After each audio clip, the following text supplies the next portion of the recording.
Hi, I'm Zio. And I'm Raine, and we're here from the Danganronpa XL social media team to talk to you about our upcoming fan game.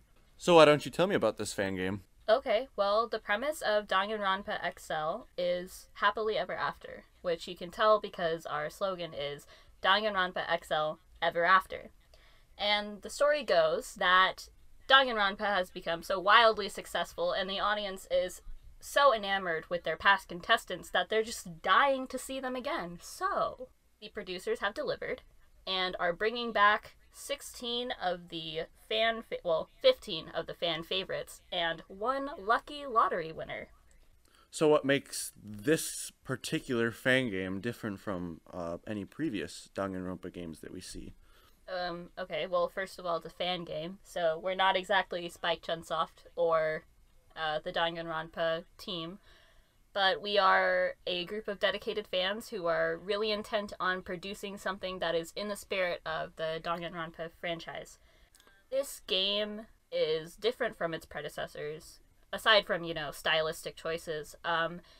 It's different because we are intentionally trying to focus on characters. I speak for the team when I say there have been characters in past who have felt flatter than others or just not as well loved by the producers of the games, and what we're trying to do is make sure that all of our characters are not only equally loved by our team, but equally loved by our audience. So, of course, there are going to be some fan favorites out there, but we're trying to make sure that every single character has some kind of fan base and some kind of ground to stand on when we say this character is a fan favorite.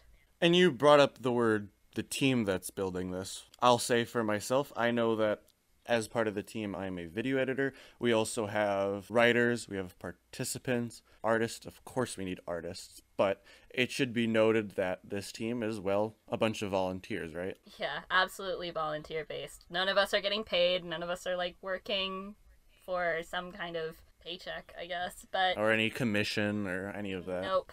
But we are working for recognition and for love of the series and our characters. Absolutely. And so I brought up that I was a video editor. Part of that process is, well, building intros, character intros, and even potentially the executions.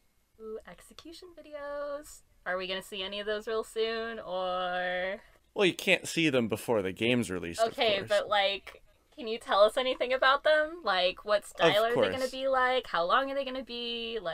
Will there be any Easter eggs from past games, or... Easter eggs from past games. That is something that I'd love to implement. While we haven't started working on the executions yet, I think one thing to note is that, the main goal is really to make it as similar to the previous ones as possible, while also giving our own twist to them as well. Because, of course, like you mentioned, this is a Danganronpa game. It's also one that we're building. We're a separate team. And so, there's got to be a little bit of a deviation. Yeah, I know for sure our programmers are working super hard to mimic the style of the game, but without just, ripping their code from the game. There's no real way to, have... What was the Hotline Miami part of V3? The... Logic Drive game. Logic Drive, that's right. There's no way that we're going to reproduce something like that, but we will have logic elements for our game and make sure that our trials are still really immersive and challenging for the players.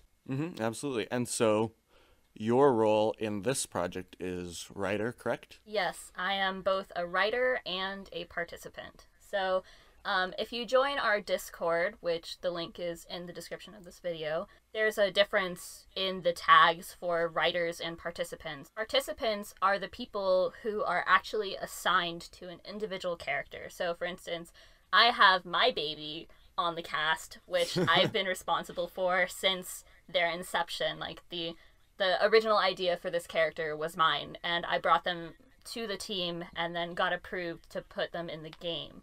So that was a whole process that allowed me to be a participant. But before I was even allowed to be a participant, I had to apply as a writer for the game. So we have people who are dedicated to specific characters, like myself, but we also have people who are just generally dedicated to writing, for instance, flavor text, helping write trials, helping test out character voices. So some of our writers are actually understudies for some of the characters in that they are practicing the voices and dialogues for some of the other participant characters, so that in the event that someone isn't available, we can still be working on the project and still churn out dialogue and stuff for the game. And so we also have individual writers for each of our individual characters, correct? Yes. All of our characters in their inception all had a single person that were absolutely dedicated to them.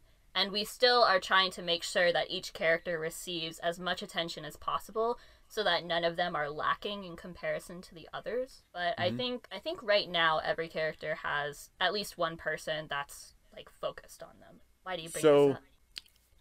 That's probably because this game, in order to really deviate from the previous Danganronpa games, this is going to focus a lot more on the writing aspect and free time events, correct? Yes. We are trying to make sure that all of the characters are believable. So the entire premise of the game is that all of these characters are fan favorites from the past few seasons of Danganronpa. And for that premise to even hold, we have to make sure that each of the characters individually can somehow win over a portion of our audience. And for that to even be possible, we have to make sure that they're living, breathing characters that have motivations, hobbies, likes, dislikes, vocal patterns that make them seem like people. And in order to do that, we need to have people who are actually dedicated to them. So we are very, very focused on the character aspect of the game, and that actually translates into a different feature of the game. So earlier you were asking like how Danganronpa XL is different from earlier games. Well, we're very focused on FaceTime events. In previous games, like you'd play... Okay, I'm gonna go back to like the original game, Danganronpa 1. Literally, I replayed it the other day, and I was incredulous about the fact that the game actually pushes you to use your first FaceTime event on Sayaka. With one person, yeah. With one person, right? And then you don't have any other options. You're forced into that. And you're forced to try to like her at that point. I know, yeah, because like that's the whole point. You're supposed to like, oh, the game's telling me to go hang out with Sayaka, and so you do that, and then you maybe use your second FaceTime event on her, and then bam, first trial time, right? We should also bring up that if you haven't played the previous games, you should probably do that first. Yeah, you should probably go through the first, second, and third trial games of the series, and of course play Ultra Despair Girls for that. Can't forget Ultra Despair Girls. You should definitely play all of the other games before you play Danganronpa XL, just so that you can enjoy the different elements that we're bringing in and also making up for ourselves. And well, you're gonna have a lot of time to do that too, because as mentioned, we're just a bunch of volunteers on this project. We're really not expecting to have a completion to this game very soon. Our goal right now is to release chapters episodically, but I believe we're aiming for probably end of 2019, if that's correct, for the first chapter. Late 2019 or early 2020, yeah. Mm-hmm. And we've got a lot of things to work on in between then, but as a team, we're putting steps forward, so that is our status on the release date. Yeah, it should be noted that even though our first chapter release date is, pretty much, it's pretty far away from now, a lot of the time that we're spending in between now and then is spent on things like character art, so like all of the different sprite poses, the coloring, the flatlining, all of that. We're also doing a bunch of the background art. We're working on the story itself right now because we can't really, make it up as we go and make it a cohesive story. So we're laying everything out right now. And once everything's laid out, it's going to be a lot easier to make progress from there on. And a lot of those character sprites will end up being reused. A lot of the code will be reused. Music, for the most part, reused at points. Yeah, it should be mentioned that we do have composers on this team too. Shout out to them because they're going to make the sweet jams that you hear throughout the game. So I know that you've been keeping your head out of most of the background chats. Like I know you're trying to not get spoiled too much on the game, Zio, but what do you think is your favorite part of it so far? Like, what are you most excited for? I'm excited for the diversity.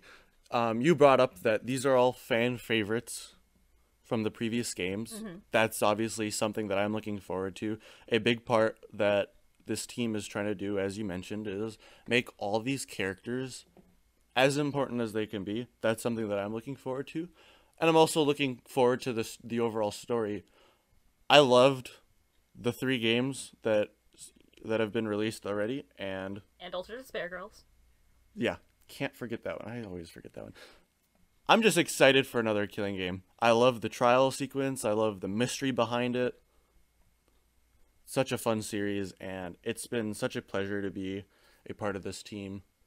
I think it should be mentioned that we have character cards that are coming out. Really excited for those. Really excited for people to get to meet the cast because we have been working so hard on them. It should be mentioned that people should watch our social medias so that as soon as the cards are out, people can comment on them, because what we're planning on doing is releasing the cards and having people ask questions about those characters, so that the next podcast that we release is going to be a interview with the creator of that character, so that the creator can answer a couple of questions and talk about their character. And so when those come out, make sure that all of you who are curious and have been following the game get those burning questions in, and we'll do our best to get them answered. Of course, no spoilers. We're not telling you what their status will be in the game. Yeah, because that would just be terrible. Yeah, like, why would you release spoilers? But we will make sure that we try to make those as engaging as possible. So it should be noted that around now we would start question time, but since this is the first podcast of the Danganronpa XL social First media, of many. We don't really have any questions from the audience to answer. However, if you have questions that you would like us to answer, such as part of our process, the daily sweat and tears that we shed over these characters, or the art, or the music, or if you would just like to talk to specific people like our project heads or maybe our moderators, we'll try to make that happen, but no promises. And of course, like we've said, we're just a group of people who are big fans of the series. We love the games. We wanted to create our own. A lot of us are involved with school still. A lot of us, are working full time and all of that. So it'll be a slow process, but our goal, of course, is to make the best game possible. So be patient with us, is what we're saying, but expect great things. And of course, as we said, feel free to ask questions. We are all very passionate about the game, the characters that we've created. Anyway, thank you so much for listening in. To all our supporters, we couldn't do this without you. Once again, my name is Zio. And I'm Raine. And we hope you'll tune in to the next installment of the Danganronpa XL podcast, bringing you the best commentary on the world's favorite killing game.